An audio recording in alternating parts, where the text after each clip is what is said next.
네, 안녕하세요. 안녕하세요. 네, 오늘 또 원래 하고 오시느라 고생 많으셨습니다. 네, 잘 지내셨어요?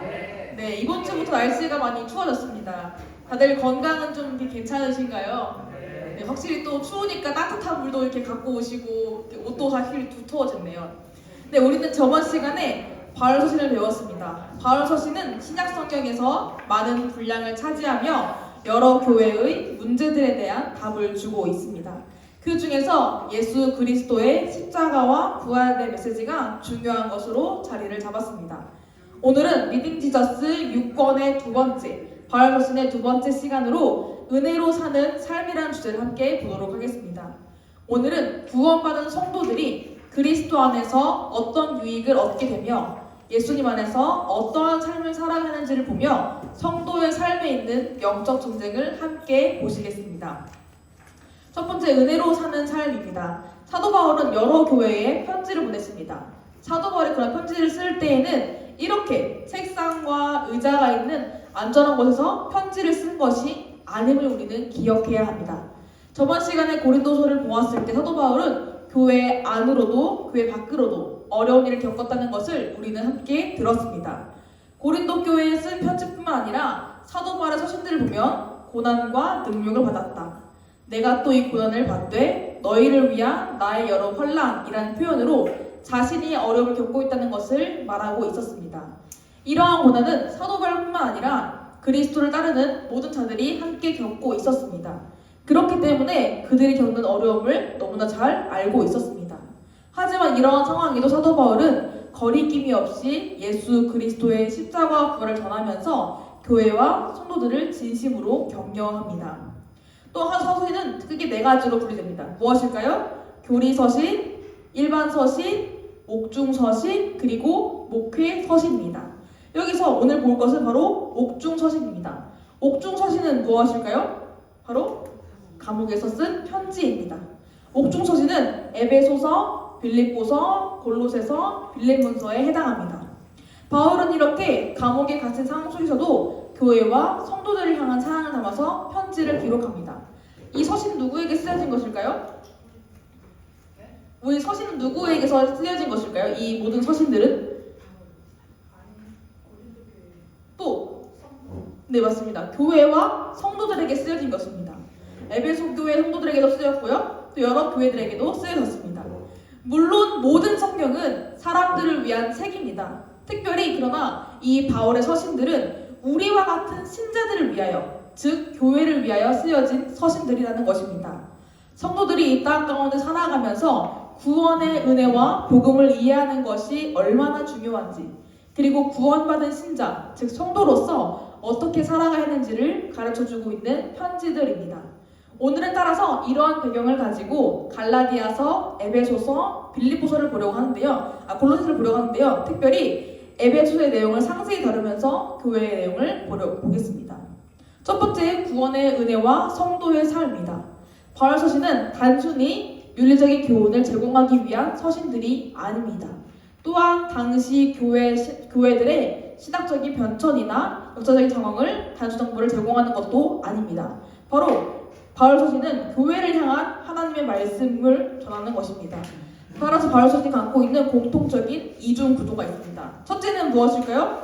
우리를 위해 행하신 구원 역사를 선포하는 것입니다. 저번 시간에도 보았던 것처럼 예수 그리스도의 십자가와 부활을 드러냅니다. 예수님께서 이루신 그 구원의 역사, 즉 이 땅에 주님의 교회를 올바르게 세우기 위한 방편을 제공하는 구원의 역사, 즉 진리를 선포합니다. 그 다음 무엇일까요? 구원의 은혜를 입은 성도들이 살아가는 방식에 대하여 선포합니다. 바로 하나님께서 베푸신 그 구원의 은혜를 먼저 가르치고 그에 따른 그리스도인의 삶을 논하고 있습니다. 이 땅의 교회를 어떻게 세워 나가야 하는지, 이 세상을 살아가는 성도들이 어떻게 살아가야 하는지, 이 세상의 풍조들에 대하여서 어떻게 맞서 싸워 나가야 하는지를 논하고 있습니다. 즉 바울 서신은 우리의 신앙적인 삶을 올바르게 인도하는 절대적인 진리로 구성되어 있습니다. 저번에 리딩 지저스 로마서를 배울 때 1장부터 11장까지는 복음의 내용으로 기독교 진리에 대한 교회적인 체계가 있었고, 그 다음 12장부터 16장까지는 교리에 근거한 성도의 삶이 있었습니다. 바로 지식의 암과 더불어 일치된 삶이 함께 드러나게 되었습니다. 그리스도와 연합하여 영원한 생명을 얻게 된 사람들이 어떻게 살아가야 하는지를 바울은 설명하고 있습니다. 특비로는 갈라디아서, 골로새서, 에베소서를 다룬다고 말씀을 드렸습니다. 이 서신의 대표적인 내용을 간략하게 말씀드리도록 하겠습니다. 갈라디아서는 먼저 복음서신, 교리서신이라고 불립니다. 바울은 갈라디아서를 통해서 자신에 대한 사도권을 적극적으로 변호하고 있습니다.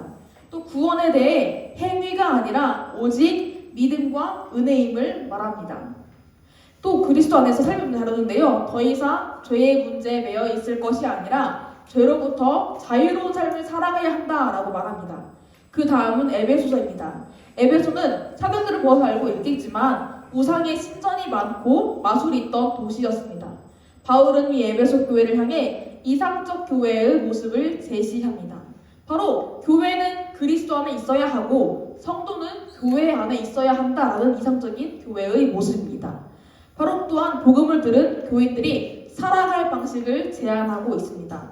마지막은 골로새서입니다. 골로새 교인들은 핍박, 이단, 거짓 교사, 이방 문화로 인해 고통을 받는 상태 가운데 있었습니다. 바울이 편지를 쓴 주요 목적은 골로새 교회에 들어온 이단을 반박하기 위함이었습니다. 즉, 이런 목적을 이루기 위하여서 그는 그리스도에 관한 진리를 강조하고 있습니다. 골로새 교인이 무엇을 믿어야 하는지, 그리고 그리스도인으로서 어떠한 삶을 살아가야 하는지를 이 서신을 통해서 보여주고 있습니다. 이 세 가지는 바로 공통적인 것이 있습니다. 무엇일까요? 무엇일까요? 공통적인.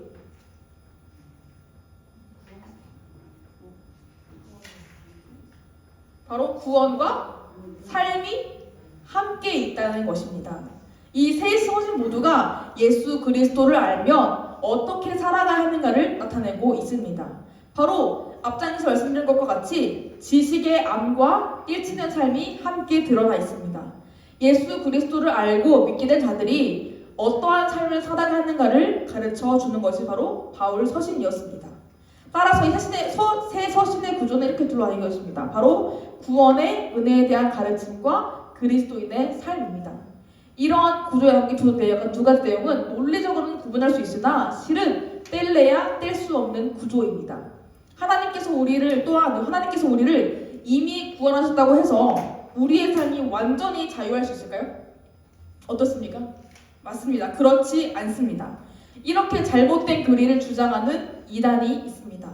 구원을 받음으로 율법에서 완전히 해방되었기 때문에 한 번 구원을 받은 후에는 죄를 지어도 상관없다라거나 죄를 지어도 죄가 되지 않는다라고 주장하는 이단이 있습니다. 우리는 그렇지 않습니다. 바로 구원의 은혜를 늘 상기해야 합니다. 또 우리가 알아야 할 것은 바로 순서의 구분입니다.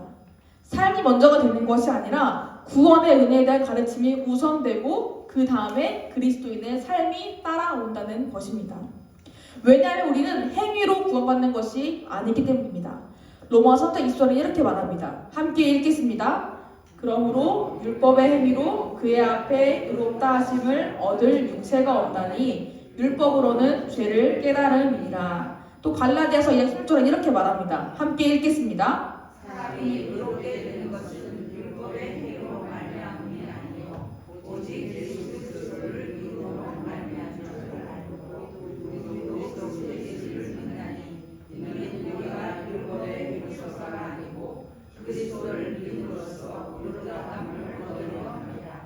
율법의 행위로서는 의롭다함을 얻을 육체가 없느니라. 아멘. 율법은 어떤 의미를 갖고 있습니까? 죄를 깨닫습니다. 율법의 행위로는 의롭다함을 얻을 육체가 없다라고 말하고 있습니다. 이 외에도 성경은 우리에게 인간은 하나님의 은혜에 의해 값없이 의롭다 하심을 받고 율법의 행위로는 의롭다함을 얻지 못한다라고 분명하게 가르치고 있습니다. 이렇게 의롭다 하심을 여겨주신 그 은혜, 칭의는 인간의 죄가 용서된다는 것과 그가 의롭게 된다는 것을 포함하고 있습니다. 구체적으로 말하자면 우리를 의롭다고 여겨주실 때 부여된 용서는 현재 그리고 과거 과거 그리고 미래까지도 포함하는 것입니다. 모든 죄를 포함하기 때문에 모든 죄책과 모든 형벌을 제거합니다. 그리고 하나님의 자녀가 되었고 영원한 생명을 얻게 되는 유익을 가지고 있습니다. 그럼 우리 기억해야 할 것은 하나님은 죄책은 제거하시지만 무엇은 제거하시지 않습니까? 맞습니다. 죄의 유죄성은 제거하시지 않습니다. 그래서 우리는 죄를 고백하며 거룩한 삶을 살도록 늘 노력해야 한다는 것입니다. 우리의 힘으로는 지키기가 어렵지만 우리는 하나님께서 주신 은혜가 있습니다. 이 은혜로 말미암아 거룩한 삶을 살아가도록 하는 토대가 되고 있습니다. 즉 이토록 구원에 있어서 복음의 은혜와 그리스도인의 삶은 서로 분리할 수가 없으며 둘 다 중요시 여기며 강조해야 하는 중요한 두 가지의 원리입니다. 즉 구원만 강조해서도 안 되고 삶만 강조해서도 안 된다는 것입니다. 그래서 우리는 늘 우리의 삶에서 하나님 말씀을 기억하며 말씀대로 살아가야 합니다. 두 번째 내용입니다. 우리를 택하사 자녀가 되게 하셨으니입니다. 우리는 앞서서 복음과 그리스도의 삶이 함께 모았습니다. 이 두 가지 연관성은 바로 에베소서에서 더 풍성하게 드러나고 있습니다.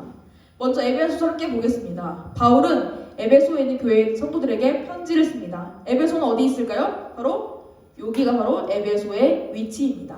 에베소는 소아시아 서부에서 가장 큰 교역의 중심지였습니다. 에베소는 주요 육로가 교차하는 지점이기도 하였습니다. 사도행전 19장 35절에 의하면 큰 아데미와 제우스에서 내려온 우상의 신전지기라는 이름을 갖고 있기도 하였습니다. 사도행전 배울 때 들으셨던 것처럼 아데미 신전은 고대의 7대 불가사의 중 하나였습니다. 그리고 이 신전은 에베소 지역에 영향을 많이 미치게 되었습니다. 이런 에베소 지역의 겨울은 3년 동안 복음을 전합니다. 에베소서는 바울서 전체에서 역사적인 맥락과는 가장 관련이 적습니다. 왜냐하면 명시적으로 다루고 있지 않기 때문입니다. 하지만 에베소서는 분명한 목적을 지닙니다. 무엇일까요? 어떤 목적일까요? 맞습니다. 교회입니다. 에베소서는 교회를 위한 청원문이며 교회의 본질과 정체성을 설명하고 있습니다. 특별히 교회를 설명할 때 강조하는 부분이 바로 무엇일까요? 하나님의 영원하신 목적입니다. 하나님의 영원하신 목적은 그의 아들 예수 그리스도를 통해서 성취되었고 교회 안에서 이루어지고 교회를 통하여서 이루어지는 놀라운 일들을 볼 수가 있습니다. 이러한 주제를 가진 에베소서는 1장 3절부터 3장 21절 그리고 4장 1절부터 6장 20절로 나누어지게 되는데요. 1장부터 3장은 복음이라는 주제로 나누어지고 4장 6절은 성도의 삶으로 초점을 두고 있습니다. 그래서 복음은 그리스도 안에 있는 영적인 복에 대한 찬양, 감사와 기도, 허물과 죄로 죽은 우리를 살리시고 십자가로 유대인과 이방인을 화해하게 하시고 하나님의 구원의 놀라운 비밀과 에베소 교인을 위한 기도를 합니다.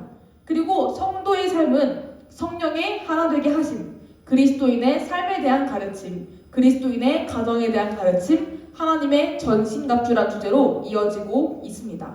먼저 레슨2는 앞서 말씀드린 1장 3절부터 14절까지에 있는 그리스도 안에 있는 영적인 복에 대한 찬양을 함께 보도록 하겠습니다. 자, 여기서 말씀을 함께 읽겠습니다. 제가 먼저 읽고 함께 교독하여 읽겠습니다. 곧 창세전에 그리스도 안에서 우리를 택하사 우리로 사랑 안에서 그 앞에 거룩하고 흠이 없게 하시려고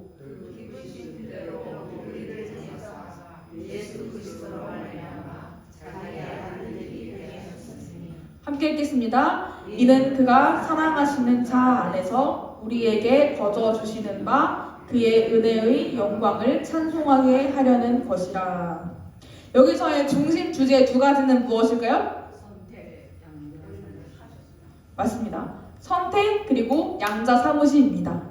바울은 신자들을 구원하시는 하나님의 영원한 작정을 4절에서는 우리를 택하사 그리고 5절에서는 우리를 예정하사라고 말하며 이 PPT는 있지 않지만 1장 11절은 우리가 예정을 입어 그 안에서 기업이 되었음이라는 표현을 사용하고 있습니다. 바로 하나님께서 우리를 택하셨다라는 것입니다. 하나님은 영원한 계획 안에서 우리를 택하셨습니다. 누가 택하셨다고요? 맞습니다. 하나님께서 우리를 택하신 것입니다. 우리가 하나님을 선택한 것이 아니라 하나님께서 우리를 선택해 주셨다는 것입니다. 이 선택은 기독교의 핵심 교리 중에 하나입니다. 선택이라는 것은 하나님께서 미리 정하심을 의미하고 있습니다. 하나님은 특정한 개인들을 영원한 구원으로 인도하시기로 영원히 확실히 그리고 변함없이 작정하십니다. 이것은 그들이 앞으로 어떻게 할지를 내다보시고 결정하신 것이 아닙니다. 장지혜가 20살에는 구원 버튼 잘 살겠지, 뭐 장지혜가 30살에는 어떤 삶을 살겠지를 결정하신 것이 아니라 하나님은 오직 하나님의 은혜의 영광을 위하여서 하나님의 유일하시고 주권적이며 선하시고 기뻐하신 뜻을 따른 것입니다. 하나님 우리가 구원을 정하셨고 신자들은 택하신 자들이라고 불립니다. 어떤 자들이라고요? 택하신 자들입니다. 모든 자들이 아니라 선택하여서 부르신 것은 하나님의 영원하신 목적에서 비롯되고 있습니다. 하나님께서 각 개인을 선택하신 것은 그 사람들의 성품이나 도덕성, 믿음, 경건 등이 아니라 바로 하나님의 뜻이라는 것입니다. 이렇게 하신 이유는 거룩하고 흠이 없게 하시기 위하여 우리를 택하신 것입니다. 거룩하고 흠이 없다는 것은 내적으로도 그리고 외적으로도 완전한 순결, 더 나아가 흠이 없음을 의미합니다. 하나님께서 우리를 선택하신 이유가 우리로 하여금 하나님을 진정으로 사랑하고 하나님 앞에서 살아가기 위하여서 우리를 택하셨습니다. 그리고 하나님 우리를 무엇으로 하십니까? 양자 삼으셨습니다. 이건 무엇일까요? 바로 하나님의 자녀가 되었음을 의미합니다. 하나님의 자녀가 되었다는 것은 그 어떤 것보다도 탁월하며 그 어떤 것보다도 위대한 뛰어난 신분의 변화입니다. 왕의 자녀 또는 정말 그 누구도 모를 수 없는 유명한 사람의 자녀가 자기 그 사람 자녀라는 것을 숨길 수 있을까요? 숨길 수 없습니다. 자랑하고 싶을 겁니다. 내 아빠가 뭐 대통령이야. 그럼 숨기고 싶을까요? 숨기지 않습니다. 초등학교만 가도 자기 아빠의 직업이 무엇인지 자기 아빠가 어떤 사람인지를 아이들 앞에서 자랑합니다. 하나님은 어떤 분이십니까? 모든 것을 창조하시고 다스리시는 하나님이십니다. 그런 그 자녀가 된다는 것은 우리가 아주 자랑할 만한 거리입니다. 하나님 자녀가 된다는 것은 놀라운 것들을 갖게 됩니다. 하나님 자녀가 알지 못하는 놀라운 세상의 비밀을 알게 되며 영광스럽고 부요하며 그 어떤 위대한 사람들보다 더 탁월하고 영예로운 삶을 누리게 되는 것입니다. 바로 비참한 상태에 있던 죄인이 그 신분에서 건짐을 받아서 영광의 자리로 높임받게 되는 것입니다. 이런 자들을 향해서 하나님은 아버지의 사랑으로 자녀를 돌보시고 어떤 악도 거꾸로 틀리지 못하도록 지키시고 무엇을 먹을까 무엇을 마실까 염려하지 않도록 지키시고 돌보시고 허락해 주십니다. 무엇보다도 사랑하는 아버지로서 소리를 듣고 응답하시는 분이 하나님이시라는 것입니다. 또 우리는 만물을 소유합니다. 지금 여기 앉아 계시는 우리 장로님, 권사님 자녀들은 집에 와서 냉장고를 허락받고 엽니까? 아닙니다. 저 또한 집에 가서 집에 가끔 가지만 이 방이 내 방이고 저 방이 내 방이고 이 냉장고가 내 거고 앞바퀴 내 거고 그렇습니다. 우리 여기에 있든지 저기에 있든지 아주 자연스럽게 가고 싶은 대로 가고 있는 것이 자의 모습입니다. 왜냐하면 이 집에 있는 모든 것이 내 것이라는 인식 때문입니다. 이처럼 하나님께서 만든 이 세상에 있는 것들이 다 하나님의 자녀인 우리의 것이라는 것입니다. 이것을 하나님께서 우리에게 허락해 주셨기 때문에 하나님께서 우리를 자녀로 삼아 주셨기 때문에 가능한 일입니다. 하나님이 기뻐하신 뜻으로 우리를 선택하셨고 우리를 자녀로 삼아 주셨습니다. 이 모든 것은 다시 한번 말씀드리지만 우리의 어떤 행위나 능력과 믿음으로 되어진 일이 아니라는 것입니다. 반복해서 말씀드린 이유가 있습니다. 선택받을 만한 이유가 하나도 없는 존재, 죄인인 우리를 사랑하셔서 택하시고 하나님 자녀로 삼아 주셨습니다. 특별히 서신이 누구 서신이었습니까? 바울 서신이었습니다. 바울은 예수님 믿는 자들을 잔혹하게 박해하였습니다. 바울은 스데반이 죽임당함을 마땅히 여겼습니다. 그런 자들에게 하나님은 은혜를 베푸셨습니다. 에베소 1장 10절은 이렇게 말합니다. 함께 읽겠습니다. 우리는 그리스도 안에서 그의 은혜의 풍성함을 따라 그의 피로 말미암아 속량 곧 죄사함을 받았느니라. 누구 안에서 무엇을 따라서요? 그리스도 안에서 그의 은혜의 풍성함을 따라서입니다. 우리는 이것을 기억해야 합니다. 우리를 위해 치르신 예수 그리스도의 그 보혈의 은혜를 기억해야 합니다. 동시에 또 그의 피로 이루셨기 때문에 완전하게 이루어진 구속, 부족함이 없고 실패함이 없이 이루어진 구속임을 우리는 기억해야 합니다. 다음은 3장으로 만유의 주가 되시는 그리스도를 보겠습니다. 에베소 1장의 초반에서는 하나님께서 우리를 택하시고 양자 삼으심을 함께 보았습니다. 또 에베소서는 만유의 주이신 예수 그리스도를 설명하고 있습니다. 1장 20절에서 20절 말씀을 함께 읽겠습니다. 교독하여 읽겠습니다.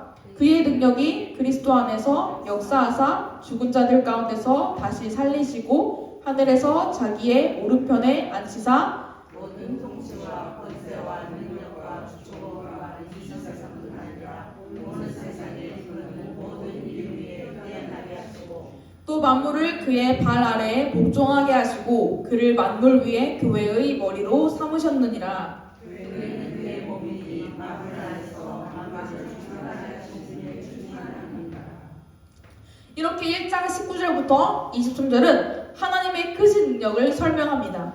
하나님의 능력은 먼저는 성도의 소망을 확실하게 하고 또 하나님께서 성도들에게 최종적으로 주실 기업의 영광의 풍성함으로 성도들을 완전하게 인도하실 것을 설명합니다.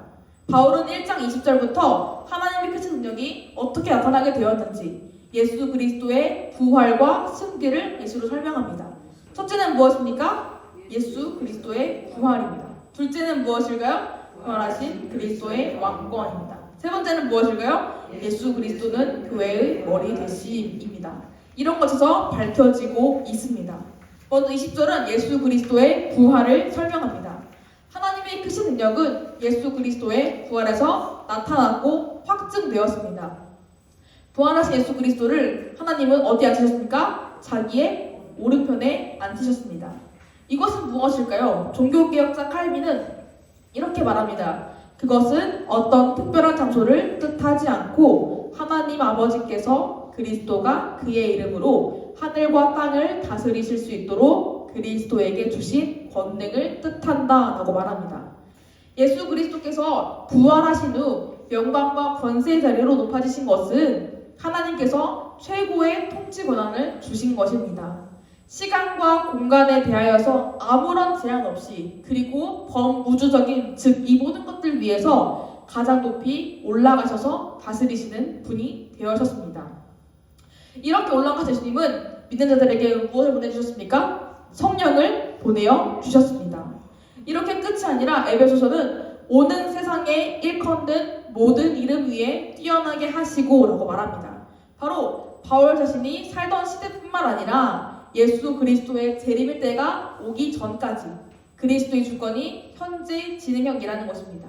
바로 지금도 그리고 우리 자녀들도 앞으로 태어날 모든 사람들에게도 함께 하는 것입니다.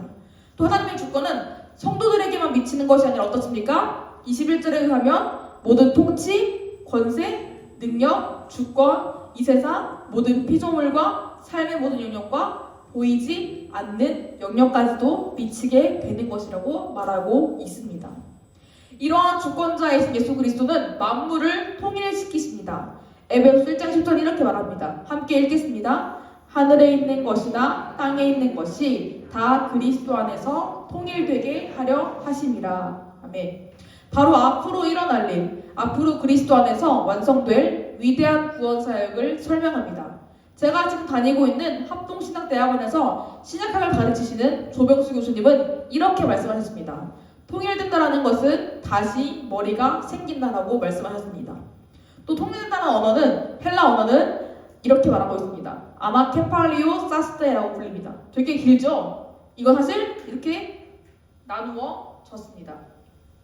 이거는 세 단어가 조합된 것인데요. 아나라는 단어는 가운데로 그 사이에라는 의미가 있고요. 그리고 케팔라이오는 머리의 뜻을 다니고 있습니다. 이 두 가지 단어가 붙으면 여러 가지 뜻을 동일한 목적을 향해 모호한 뜻으로 해석할 수가 있습니다. 앞장에서 말씀드린 조병수 교수님 말씀과 합쳐서 이렇게 정리할 수 있습니다. 타락한 상태에서는 만물이 서로 연결이 없이 부조화적으로 존재하였습니다. 그러나 이제 예수 그리스도의 구속사건 이후에 만물이 그리스도 안에서 머리를 얻게 되었고 회복하였습니다. 따라서 곧 만물의 머리 되신 예수 그리스도께 경배한 날이 올 것입니다. 라고 정리할 수가 있습니다. 따라 사도 바울은 이 날을 고대하라. 만물의 머리 되시는 예수 그리스도께 경배한 날이 오기를 고대하라 라고 말하고 있습니다. 다음은 레슨 차로 한 몸으로 부름받은 성도에 대해 나누려고 합니다. 뒤이어 바울은 에베소서 2장과 3장에서 교회가 마땅히 가져야 할 많은 진리를 설명하고 있습니다. 자기 백성들에게 베풀어진 하나님의 놀라운 은혜를 설명합니다. 아담의 범죄로 인해서 선택받은 사람들도 본질상 진노의 자녀가 되었습니다. 따라서 그들은 이 가운데 살면서 육체의 욕심을 따라 살아갔습니다. 그러나 사랑과 은혜 하나님은 그들을 내버려두지 아니하시고 예수 그리스도와 함께 살려주셨습니다. 따라서 택함을 받아 예수 그리스도를 통해서 구속받은 성도들은 모두가 그리스도 안에서 하나로 연결되어 몸된 교회를 이루었음을 말하고 있습니다. 그럼 함정 마지막은 이 놀라운 구원을 설명한 후에 기도하고 있습니다. 기도의 내용을 함께 읽겠습니다. 교독하여 읽겠습니다. 그의 영광의 풍성함을 따라 그의 성령으로 말미암아 너희 속사람을 능력으로 강건하게 하시오며 믿음으로 말미암아 그리스도께서 너희 마음에 계시게 하시고 너희가 사랑 가운데서 뿌리가 긋히고 터가 묻어져서 능히 모든 성도와 함께 지식에 넘치는 그리스도의 사랑을 알고 그 너희와 길이와 높이와 깊이와 어려움을 깨달아 하나님의 모든 충만하신 것으로 너희에게 충만하게 하시기를 원하노라. 우리 가운데서 역사하신 능력대로 우리가 구하거나 생각하는 모든 것에 더 넘치도록 능히 하실 이에게 교회 안에서와 그리스도 예수 안에서 영광이 그대로 영원을 원하노라. 바로 그는 진리와 복음을 설명한 후에 속사람의 강건을 위해 기도하고 성도 안에 그리스도께서 함께 하시기를 기도하며 사랑의 뿌리가 깊이 내리도록 기도하고 그리스도의 넘친 사랑을 알게 하시기를 위해서 기도하며 하나님 충만을 알도록 기도하고 하나님의 영광을 위해서 기도합니다. 이렇게 바울은 그리스도의 복음의 진리와 그리고 놀라운 은혜를 설명하였습니다. 이렇게 1장 3장은 복음이라는 주제로 진리를 설명합니다. 그 다음 무엇일까요? 성도의 삶입니다. 로마서 1장 11장을 복음을 설명한 후에 12장 1절에서 그러므로라고 시작되는 것이 기억났습니까? 그러므로 이렇게 시작했습니다. 에베소서에도 그러므로라고 시작하고 있습니다. 에베소서 1절에 이렇게 말하고 있습니다. 함께 읽겠습니다. 그러므로 주 안에서 갇힌 내가 너희를 권하노니 너희가 부르심을 받은 일에 합당하게 행하여 라고 말합니다. 이제 하나님께서 그리스도 안에서 우리에게 베푸신 사랑과 예수 그리스도의 주되심을 가르치며 에베소서 4장부터 6장은 구원의 은혜를 받은 그리스도인들이 어떻게 살아가야 하는지를 가르치고 있습니다. 바울은 먼저 하나됨을 이야기하고 있습니다. 4장 2, 3절은 이렇게 말합니다. 함께 읽겠습니다. 모든 겸손과 온유로 하고 오래 참음으로 사랑 가운데서 서로 용납하고 평안에 매는 줄로 성령이 하나 되게 하신 것을 힘써 지키라.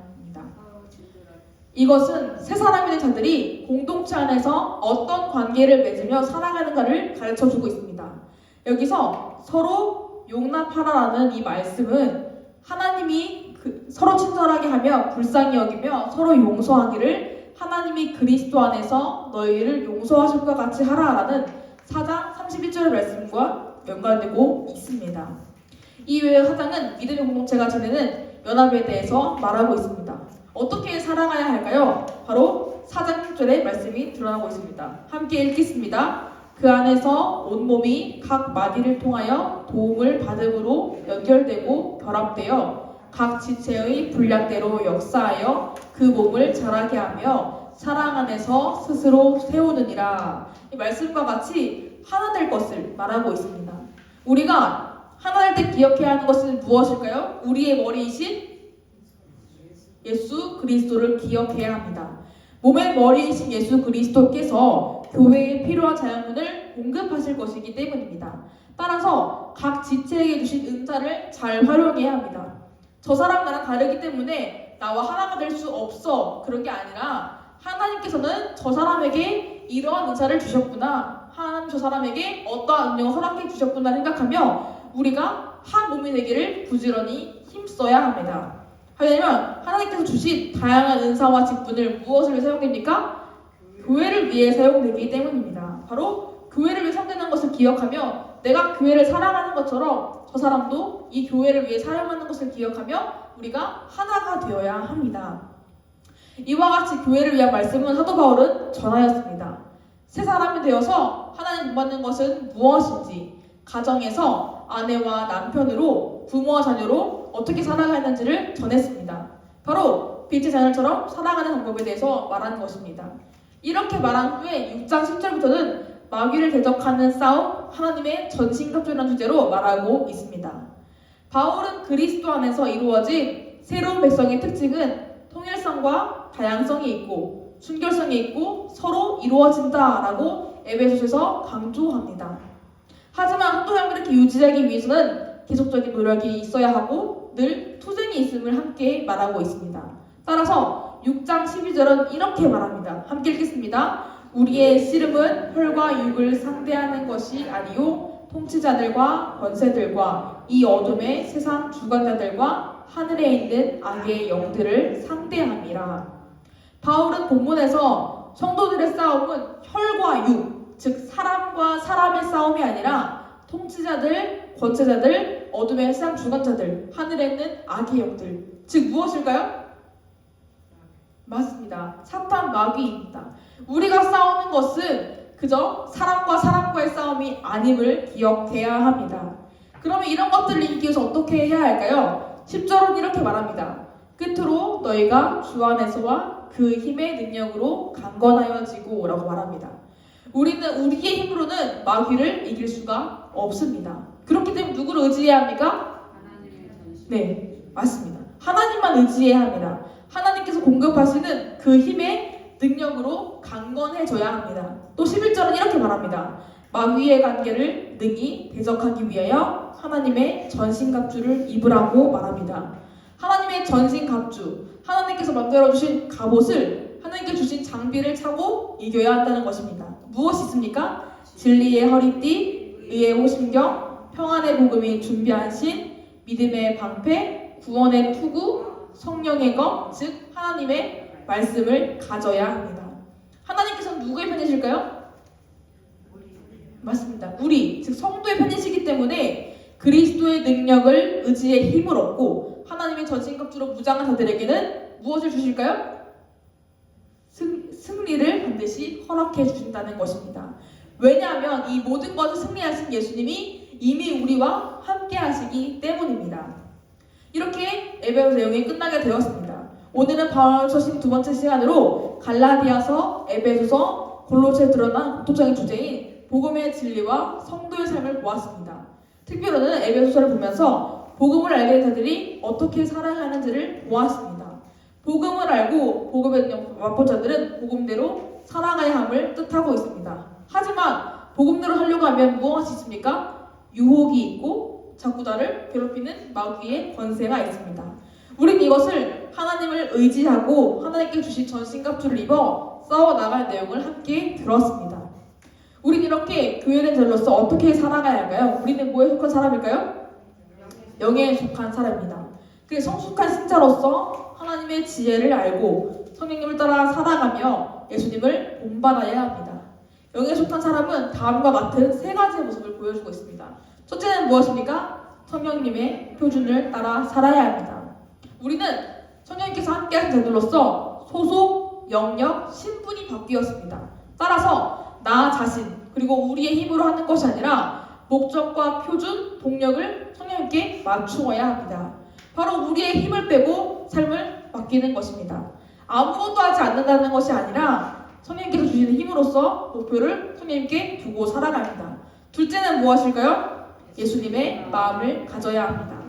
예수님 마음은 어떤 마음일까요? 먼저는 성육신의 마음입니다. 바로 나자심이라는 것입니다. 물론 우리가 그렇게 할 수 없습니다. 하지만 우리가 가난한 자, 소외된 자, 연약한 자들에게 관심을 갖고 보는 것입니다. 또는 교회 안에서 나와 싸우는 자들에게 다가가서 예수님 마음으로 품는 것이 바로 이런 마음입니다. 고린도서 6장 10절은 가난한 자 같으나 많은 사람을 부요하게 하고 라고 기록되어 있습니다. 바로 이러한 역설적인 삶을 살아가야 합니다. 내 유익을 먼저 구하는 것이 아니라 타인의 유익을 구하라는 말씀 앞에 살아가야 합니다. 셋째는 무엇일까요? 하나님의 은혜를 누리는 삶을 살아가야 합니다. 바로 하나님을 경외하는 삶입니다. 늘 하나님이 내 앞에 계신다는 것을 인식하며 살아가야 합니다. 이를 위해서는 말씀과 기도라는 두 가지의 경건 훈련이 필요합니다. 말씀으로 하나님을 아는 지식을 가지며 하나님을 찬양하며 구하는 기도 생활이 우리에게 필요합니다. 즉 우리의 모든 표준과 목적은 누가 되셔야 합니까? 하나님이 되셔야 합니다. 고린도전서 10장 1절의 말씀처럼 무엇을 하든지 다 하나님의 영광을 위해서 한다라는 목적을 우리가 두고 살아가야 합니다. 또 마지막으로 에베소서 2장 21절 21말씀을 함께 읽겠습니다. 그의 안에서 건물마다 서로 연결하여 주 안에서 성전이 되어가고 너희도 성령 안에서 하나님이 거하실 처소가 되기 위하여 그리스도 예수 안에서 함께 지어져 가느니라. 이 말씀은 어떤 말씀일까요? 바로 2024년 강변교회의 주제 말씀입니다. 내년 주제 표어는 은혜의 경험, 거룩한 습관, 그리고 사랑의 공동체. 이게 바로 내년도 주제 목표입니다. 제가 리듬 지저스 에베소서를 준비하면서 담임 목사님께 여쭤봤습니다. 이 말씀을 준비하실 때 어떠한 마음으로 했는지를 여쭤봤더니 저번 주 설교 때 하신 말씀이 있다고 하셔서 제가 그 내용을 읽어드리겠습니다. 제가 준비한 게 아니라 목사님 말씀 인용하고 있습니다. 사도와 선지자의 터, 곧 하나님의 말씀의 터, 예수 그리스도의 복음에 세워진 교회는 성도들이 서로서로 연결되어 함께 지어져 갑니다. 혼자만 우뚝 서는 것이 아니고 뛰어난 사람이 앞장서 달려가는 것도 아닙니다. 우리 위에 계신 분은 오직 예수 그리스도 한 분뿐이시며 우리 앞에서 우리를 이끄시는 분도 오직 예수 그리스도 한 분뿐이십니다. 따라서 우리 모두는 예수 그리스도 안에서 성령의 능력으로 함께 지어져가는 교회입니다. 하나님께서 우리에게 주신 성령의 은사로 서로서로 연결되어 주님의 성전으로 함께 지어져가는 교회입니다. 이것이 교회의 본질이며 정체성입니다. 그렇게 교회를 이루어 나가라고 우리에게 은사를 주셨으며 그 은사를 주의 사랑으로 함께 교회를 이루어가는 것이 우리에게 주신 사명입니다. 나 혼자만 세워가는 것이 아니라 함께 주의 교회를 함께 이루어 나가는 우리 모두가 되시기를 소망합니다. 라고 지난 설교 때 말씀하신 내용입니다. 바로 우리가 이런 자들이 되기를 소망합니다. 내 혼자만 신앙생활 하는 것이 아니라 그리고 내가 아는 사람들만 같이 하는 것이 아니라 우리 모두가 한 교회에 있는 우리 모두가 하나님을 위해서 교회를 위해서 함께 살아가는 자들이 되기를 소망합니다. 우리 함께 이 마음을 가지고 함께 찬양하시겠습니다.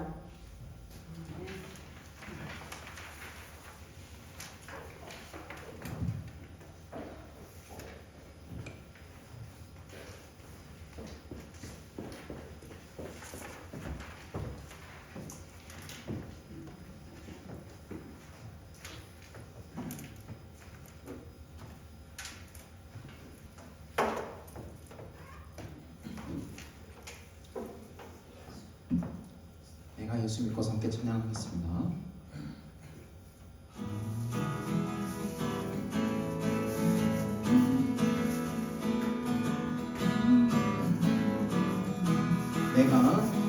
내가 예수 믿고서 죄 사함 받아 나의 모든 것 다 변했네. 지금 내가 가는 길 천국길이요 주의 피로 내 죄가 씻겼네. 나의 모든 것 변하고 그 피로 구속 받았네. 하나님은 나의 구원 되시오니 내게 정죄하옵겠네.